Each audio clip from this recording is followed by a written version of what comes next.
오늘은 인생의 터닝 포인트 두 번째 시간입니다.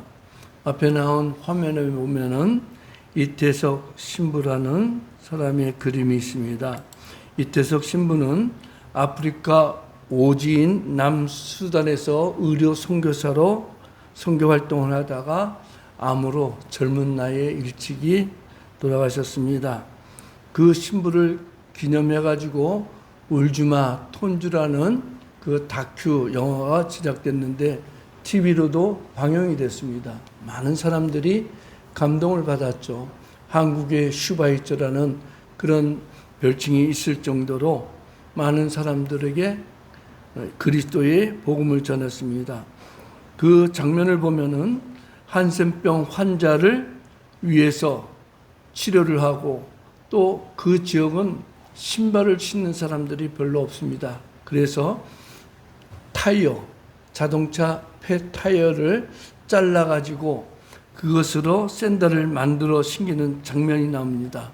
이 장면에 보면은 나 환자들 발이 붕대로 묶여 있기도 하고 참 보기 흉한데 그런 발에 신발 없이 맨발로 다니니까 얼마나 힘들겠습니까? 그걸 보고 신발을 살 돈은 없어서 자동차 폐 타이어를 잘라가지고 샌들을 만들어 신겨주면서 기뻐하는 모습이 그림에 나와 있습니다. 의사였던 그는 그곳 사람들에게 희망을 심어주고자 병원과 학교를 세우고 공부를 가르치고 성경을 교육시키며 또 때로는 학생들에게 악기를 가르쳐서 브라스 밴드도 조직했습니다. 그리고 자연스럽게 천국의 복음을 전파하였죠. 그런 이태석 신부가 잠시 한국에 귀국해가지고 건강을 검진받았는데 대장암 말기 진단을 받았습니다. 그리고 투병하다가 아주 젊은 나이에 돌아가셨죠. 근데 그 이태석 신부가 그 남수단 톤주에 가서 학생들을 가르치고 또 병든 자를 치료해주고 복음을 전하고 또 일부 학생들에게는 완전히 정복을 일으키면서 악기를 가르쳐서 브라스 밴드 행진할 때 많은 사람들이 그 마을 사람들이 희망을 갖기 시작했습니다. 이 이태석 신부야말로 그 사람들에게는 인생의 터닝 포인트가 된 겁니다. 이태석 신부의 가르침을 받았던 두 학생이 고등학교를 졸업하고 또 우리나라에 와가지고 의학을 공부하고 의사가 되었습니다. 그러면서 나는 나의 스승인 이태석 신부님의 가르침을 따라 의사가 돼서 우리 고향에 가서 어려운 사람들을 치료해 주겠습니다 하는 그런 인터뷰도 제가 들었습니다. 이처럼 한 사람이 예수 그리스도의 복음을 증거하면서 그 사랑을 실천할 때 상대방은 인생의 터닝 포인트가 되어서 예수 그리스도를 영접하고 인생의 방향이 바뀐 것입니다. 절망에서 희망으로, 이 세상에서 저 세상으로 큰 터닝 포인트를 갖게 되었습니다. 오늘 본문에 나오는 선천성 장애를 가지고 한 번도 스스로 일어나 본 적도 없고 걸어본 적도 없는 장애인이 베드로와 요한을 만나고 그들로부터 나사렛 예수 그리스도의 이름을 듣고 그 이름의 힘으로 말미암아 일어나 걸으면서 성전에 들어가는 인생의 대방향 전환, 터닝 포인트가 기록되어 있습니다. 한 인간이 불행하게 태어나서 불행하게 살았던 그 인간이 예수 그리스도의 이름으로 말미암아 인생의 터닝 포인트를 경험하고 비로소 인간다운 삶을 살게 한 이 복음, 오늘 이 말씀을 통해서 여러분의 심령에 또 인생 포인트가 언제였던가, 아니면 지금 현재 신앙생활 하다가 침체에 빠졌지만 다시 한번 복음을 듣고 새로운 결단하는 인생의 터닝 포인트를 경험하는 은혜의 시간이 되기를 주님의 이름으로 축원합니다. 첫 번째 보면은 성전 앞에 앉은 선청성 장애인의 B씨. B씨는 예수 그리스도의 이전의 삶을 제가 간략하게 말하는 표현이죠. B씨의 시대에 살았던 사람. 성전 앞에 앉은 선청성 장애인입니다. 이 사람은 장애로 인하여 육적인 고난을 당하는 B씨의 인생을 살아왔습니다. 2절에 보면 나면서 못 걷게 된 이를 사람들이 메고 오니 라고 했습니다. 태어나면서부터 장애를 갖고 있기 때문에 아마 하반신 장애이기 때문에 스스로 일어설 수도 없고 기어다닐 수도 없고 걸을 수도 없는 큰 장애를 갖고 있는 사람입니다. 어디를 가려고 하면은 혼자의 힘으로는 움직일 수 없기 때문에 다른 사람들에게 의해 들려가지고 자기가 가고자 하는 곳에 가야 됐습니다. 성경에는 간단하게 못 걷게 된 이를 사람들이 메고 오니라고 했고 4장 22절에 보면 이 표적으로 병 나은 사람은 40여 세나 되었더라 라고 했습니다. 40여 년 동안 평생 불구로 살았던 이 사람의 생활을 한번 여러분들이 상상해 보세요. 아침에 눈 뜨자마자 화장실을 못 갑니다. 누군가가 자신을 화장실로 데려다 줘야 됩니다. 씻지도 못합니다. 나이가 40여 세 되도록 모든 일을 남의 도움을 받아야만 살 수 있는 불행한 인생입니다. 단순히 육체적인 장애만 있다 그것이 아니라 이 육체적인 장애는 다른 사람들에게 힘든 부담을 주었습니다. 어려서 성장하는 가운데 다른 친구들의 멸시를 받는 것은 당연했고 예민한 사춘기 과정도 불구자로 보내야 됐습니다. 대부분 사춘기 때부분 자신의 불구를 비난하기도 합니다. 그러면서 성장한 후에도 어디를 가도 혼자의 힘으로는 아무것도 할 수 없었습니다. 다른 사람들과 달리 스스로 할 수 있는 것이 아무것도 없었기 때문입니다. 두 번째로 구걸하며 살아야 되는 B씨의 인생입니다. 2절 하반절을 보면 이는 성전에 들어가는 사람들에게 구걸하기 위하여 라고 했습니다. 구걸하다. 기생충으로 살아야만 됐습니다. 그 이유는 선천성 장애 때문에 어쩔 수 없이 먹고 살기 위해서는 남의 동정을 받고 구걸하면서 살아야 됩니다. 이 사람이 단순하게 구걸만 하면 사는 것이 아니라 다른 사람들에게 얹혀 살아야 되는 기생충과 같은 기생적인 사람을 살아야 됩니다. 본인은 얼마나 그 생활이 힘들었겠습니까? 다른 사람 없으면 아무것도 할 수 없고 심지어 사는 것 자체도 물질적인 어려움도 다른 사람의 도움을 받아야 됩니다. 이 사람에게는 자립이나 자족이란 말은 사치에 해당됩니다. 그는 평생 다른 사람의 힘을 빌려 살아야 됐고 다른 사람의 물질에 붙어야 살아했던 기생충과 같은 그런 인생을 살아왔습니다. 예수 그리스도의 이전에 그 사람이 장애만 가지고 비참하게 산 것이 아니라 살기 위해서는 어쩔 수 없이 다른 사람에게 붙어야 사는 기생충과 같은 그런 인생을 살았습니다. 거기에다 더 심한 것은 영적인 장애를 가진 B씨의 인생입니다. 2절 하반절에 보면 구걸하기 위하여 날마다 미문이라는 성전문에 두는 자라라고 그랬죠.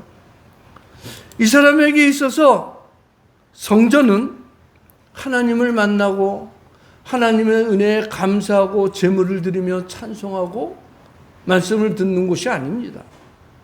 그 성전 안에는 하나님의 은총을 누리면서 살아가는 사람만 들어갔고 그는 성전에 들어갈 수가 없었습니다. 영적인 장애이기 때문에 그렇습니다. 그 당시 장애인은 성전에 들어갈 수가 없었습니다. 그러니 얼마나 마음이 아팠겠습니까? 다른 사람들은 희망에 부푼 마음으로 성전 안으로 들어가고 성전에서 하나님을 찬양하고 하나님의 은혜에 감사하려고 들어가는데 이 사람은 성전문을 등지고 앉아서 성전 안에 들어가는 사람들 얼굴만 바라면서 종교적인 감동을 요구하면서 구걸을 하면서 살았습니다. 육체적인 불구가 생활에 있어서 다른 사람에게 기생하면서 사는 자가 되더니 영적으로도 기근에 빠져서 성전 안에 들어가지도 못하고 하나님을 찬양하지도 못하는 이런 영적인 불구자까지 되었습니다. 이 사람은 성전에 가는 그 목적이 성전 문 앞에 거기까지만 들어가는 것입니다.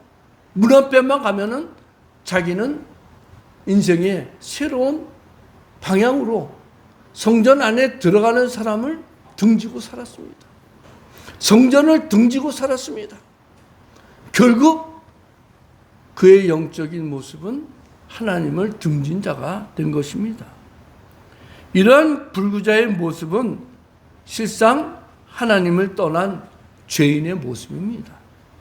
스스로 살아갈 수 없고 성전을 등지로 살아가는 비참한 인생의 모습을 총체적으로 보여준 나면서부터 불구로 살아온 사람입니다.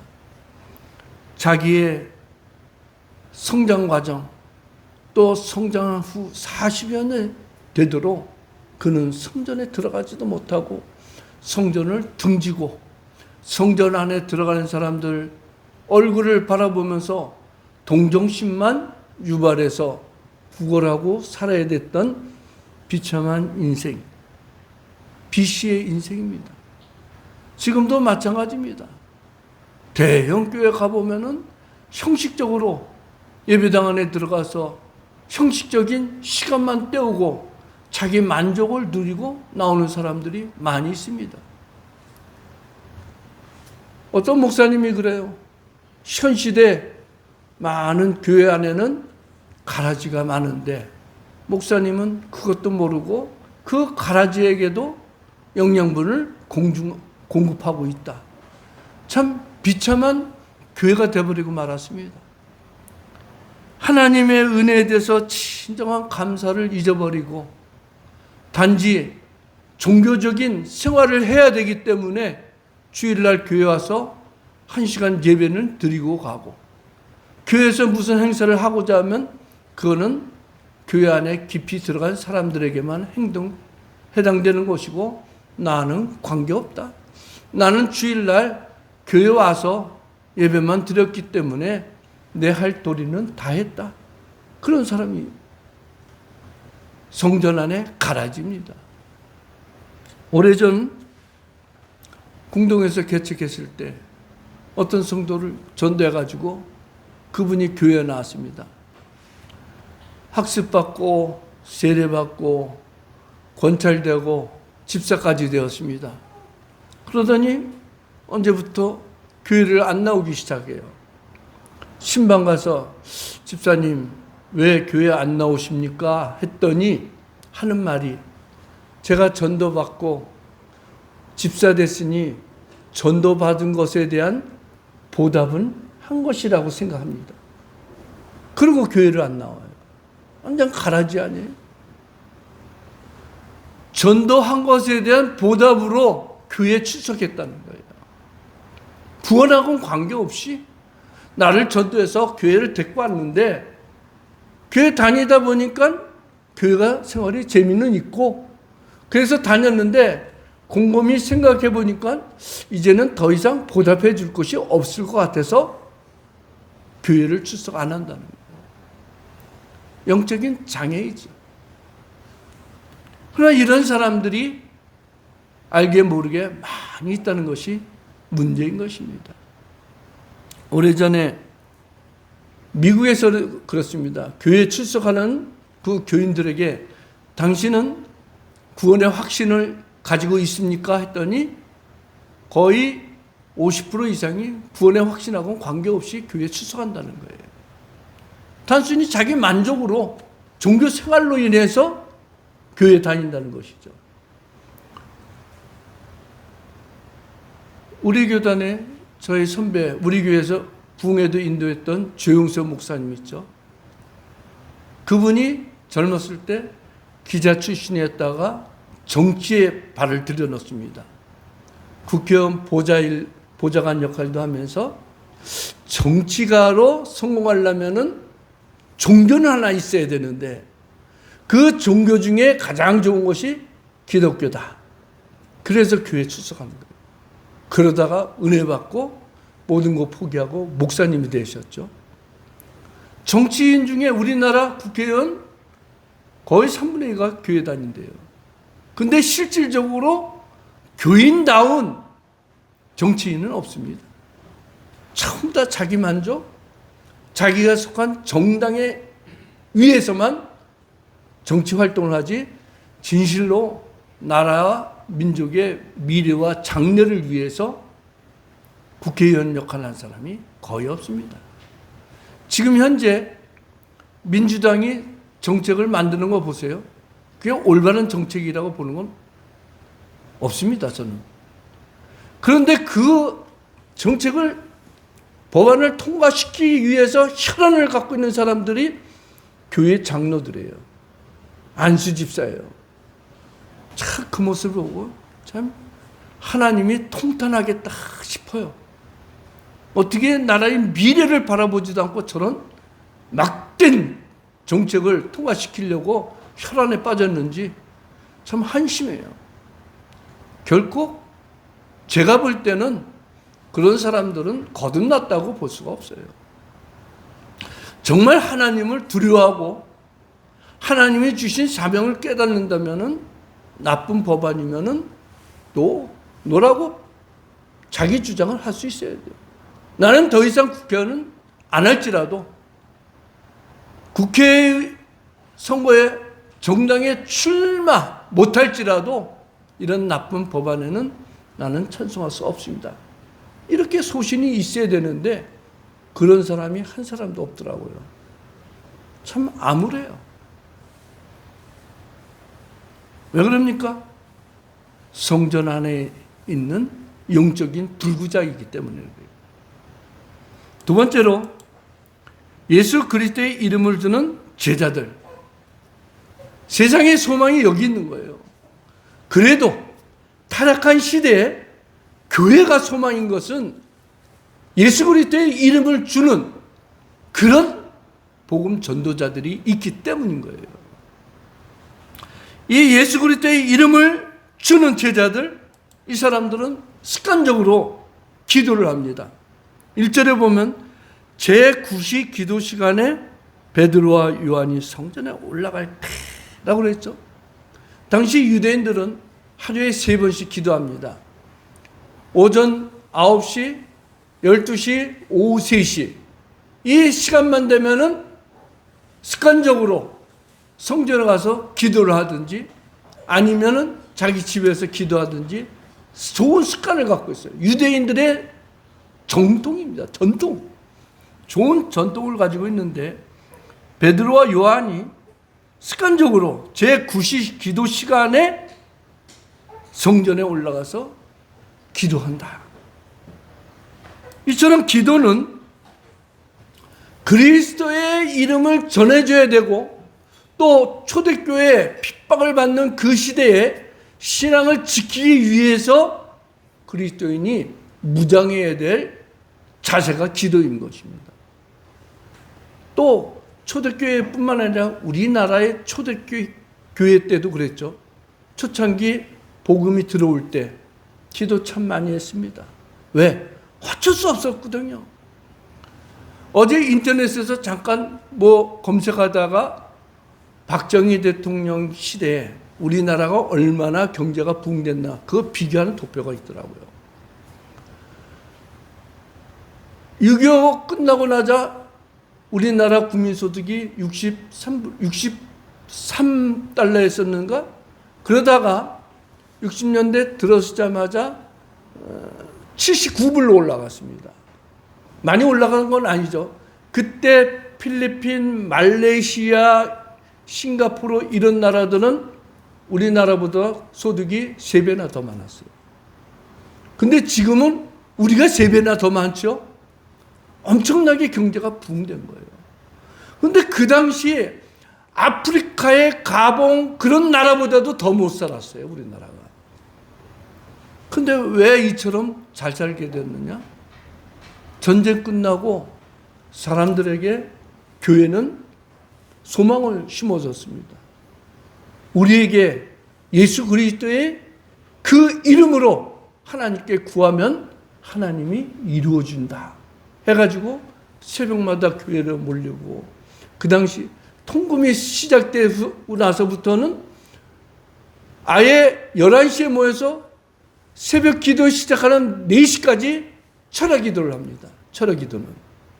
그리고 새벽정이 울리면 교회로 나와서 기도하고, 기도가 생활이었습니다. 그 기도가 대한민국의 모든 교인들이 그처럼 기도를 많이 하니 하나님께서 하늘 문을 여시고 우리나라에 축복의 단비를 부어주신 거예요.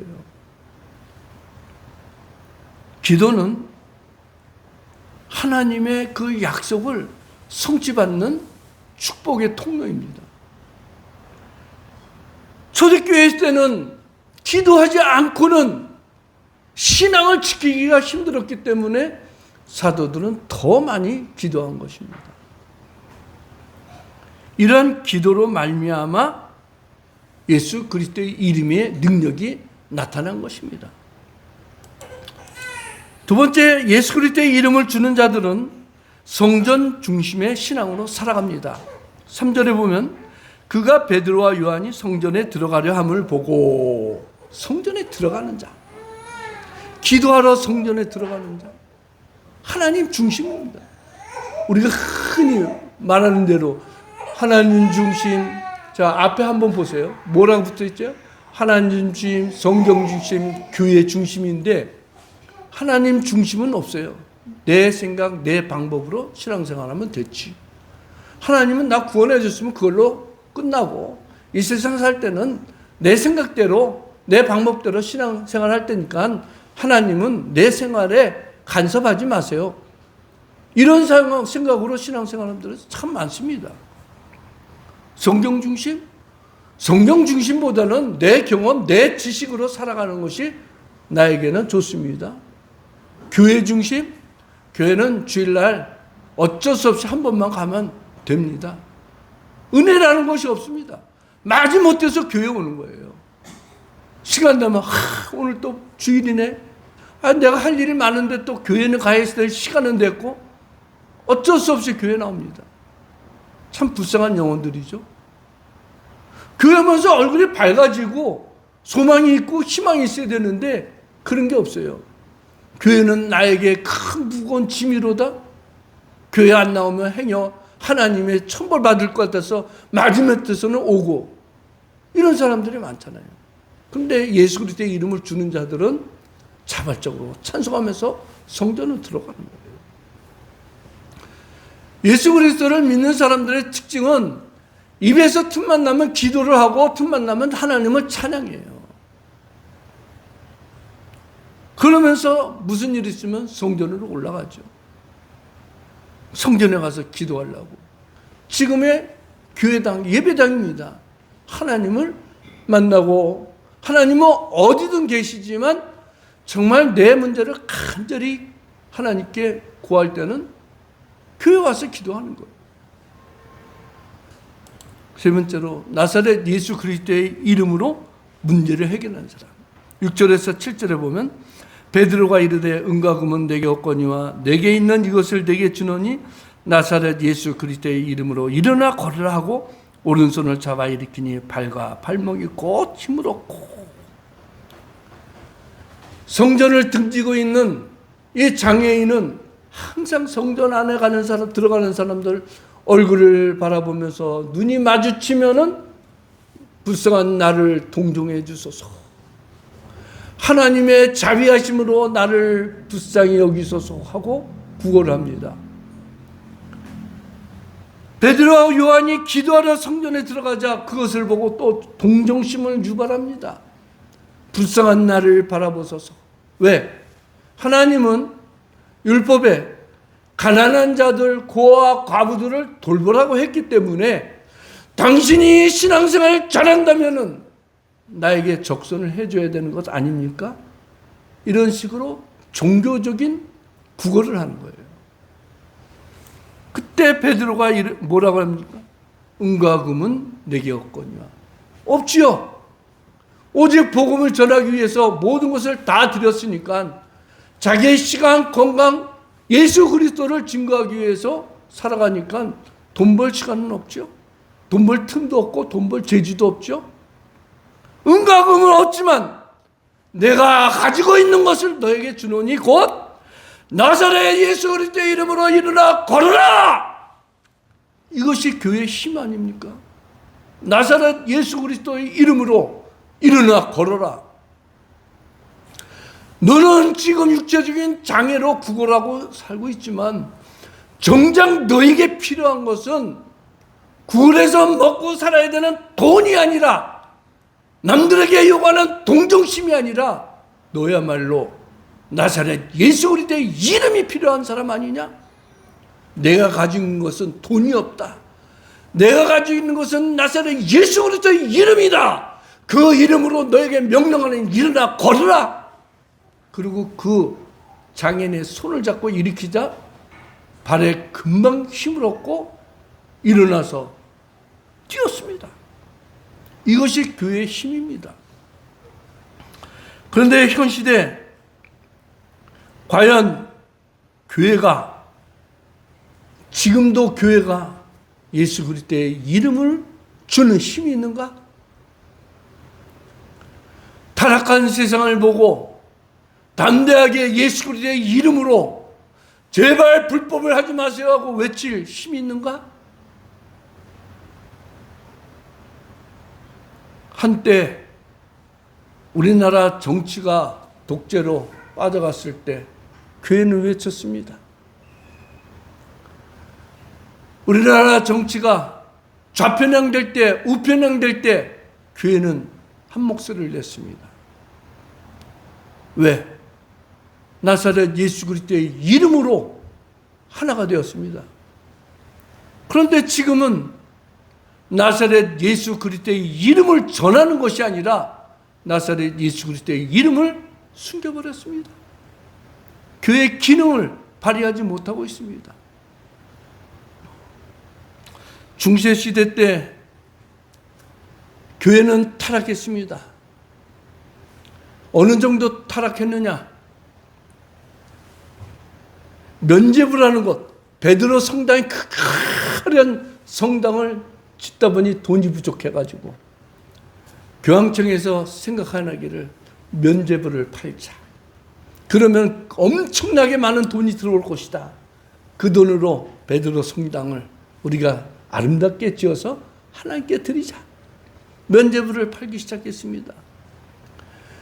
전국으로 유럽 각 나라별로 모든 수사들이 다니면서 연보함을, 면제부함을 들고 다니면서 성전 안에서 당신들이 던지는 요 금화가 덩그랑 소리를 낼 때 당신의 부모는 지옥에서 연옥으로 올라갈 것이고 또 액수가 크면 땡그랑 할 때 연옥에서 천국으로 갑니다. 성경을 모르는 무지한 그 당시 사람들은 그 말이 진실인 줄 알고 엄청난 연보를 했습니다. 그때 한 교황이 유명한 신학자였던 토마스 아퀴나스와 함께 화려한 금장식도 되고 엄청나게 큰 베드로 성당을 보면서 이런 말을 했습니다. 토마스, 이제 우리는 금과 음은 내게 없거니와 라는 말은 못하겠구만. 왜? 금과 은은 이제 우리에게 너무나도 많아졌으니까. 이렇게 은과 금을 자랑했습니다. 그때 아퀴나스가 이런 말을 했습니다. 교황님, 이제 우리는 금과 은은 없다는 말은 없다는 말뿐 아니라 내게 있는 것을 너에게 주노니 예수 그리스도의 이름으로 일어나 걸으라는 말도 못합니다. 이제 우리는 예수님의 권세가 없어졌습니다. 그리고 결국 종교개혁이 일어나서 우리 개신교가 탄생된 거 아닙니까? 교회가 예수 그리스도의 이름은 없어지고 금으로 장식되고 은으로 장식되고 세계에서 제일 큰 화려한 성전만 강조할 때 교회는 예수 그리스도의 이름으로 병자를 치료하고 예수 그리스도의 이름으로 죄인을 주님께로 인도하는 힘은 상실하는 것입니다. 성도 여러분, 우리나라 초창기 기독교인들이 1.3%였습니다. 그런데 그 자그마한 교인들이 1919년 3.1 운동에 핵폭탄이 되었었고 또 독립선언서에 서명한 33명의 사람들 중에 16명이 기독교인이고 목사님이었습니다. 그리고 나라가 어려웠을 때 국채보상운동, 금연운동, 절주운동, 애국개몽운동 이 모든 것이 교회가 주도적으로 했습니다. 그래서 대한민국 지금 이처럼 하나님의 축복을 받은 것 아닙니까? 마지막 세 번째, 예수 그리스도는 육체와 영혼의 자유를 주는 인생의 터닝 포인트입니다. 8절에 이 장애인이 뛰어서서 걸으며 그들과 함께 성전으로 들어가면서 걷기도 하고 뛰기도 하며 하나님을 찬미하니라고 했습니다. 예수 그리스도의 이름으로 일어나 걸으라 하자 이 장애인이 나면서 한 번도 잃어본 적도 없고 일어서 본 적도 없고 걸어본 적도 없는 이 장애인이 발이 힘이 얻기 시작했습니다. 자기도 모르게 힘을 얻자 뛰어서서 걸으며 예수 그리스도의 이름을 주는 베드로와 요한과 함께 성전으로 가면서 하나님을 찬양했습니다. 예수 그리스도의 이름으로 선천성 장애를 가지고 온 이 인생에게 터닝 포인트가 생긴 것입니다. 이제 더 이상 구걸하며 살지 않아도 됩니다. 더 이상 남의 등에 업혀서 움직이는 기생의 삶을 살지 않아도 됩니다. 육체의 자유를 얻었습니다. 또 생활의 자유를 얻었습니다. 어디든 가서 마음껏 일할 수 있는 노동의 자유를 얻었습니다. 그보다 더 중요한 것, 영혼의 자유를 얻어 성전 안에 들어가서 하나님을 찬미했습니다. 왜 그럽니까?